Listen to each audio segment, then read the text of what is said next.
Hi good morning everyone. আমার pregnancy 28 week চলছে আর আমি আমার প্রেগনেন্সি জার্নিতে এই মোমেন্টগুলোকে ক্যাপচার করতে চেয়েছি।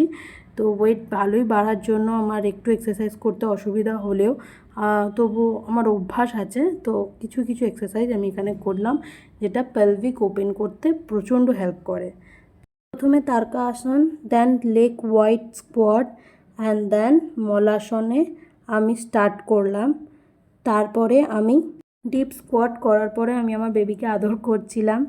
দেন আমি নর্মাল স্কোয়াট করছি। আমার এটা একদম অপছন্দ, তবুও এই স্কোয়াট করা খুব দরকার। দেন আমার সবথেকে ফেভারিট হচ্ছে ক্যাট অ্যান্ড কাউ পোজ। এটা প্রচণ্ড হেল্প করে, ইভেন আমি এটা আগেও করতাম, এখনও করি। আর সেকেন্ড হচ্ছে নর্মাল সুইং করা বডিকে, এতে প্রচণ্ড শরীর রিল্যাক্স হয়ে যায়। এটা তোমার বেবিরও খুব পছন্দ হবে তুমি যদি করো, যে দেখছো। আর সেকেন্ড হচ্ছে চাইল্ড পোজ। আর আমি জানি আমার বেবি কোনটা পছন্দ করে, সেটা আমি লাস্টে দেখাচ্ছি। আর নেক্সট হচ্ছে এক্সটেন্ড সাইড লেগ হক ব্রক, যেটা পুরো বডিটা আমি নর্মাল দু সাইড দিয়ে দেখলাম, সামনে থেকে আর সাইড দিয়েও তোমরা এটা করতে পারো। আর একটা হচ্ছে লাস্ট হচ্ছে বাটারফ্লাই পোজ, সবাই জানে আর সবার ফেভারিট।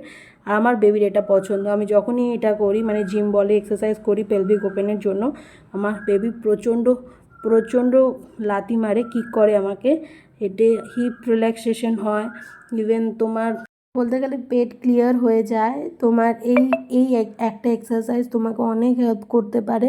এক হচ্ছে বলের ওপর রোটেট করা নিজের পুরো শরীরটাকে বোথ সাইডে, অ্যান্ড দেন নর্মাল জাম্পিং।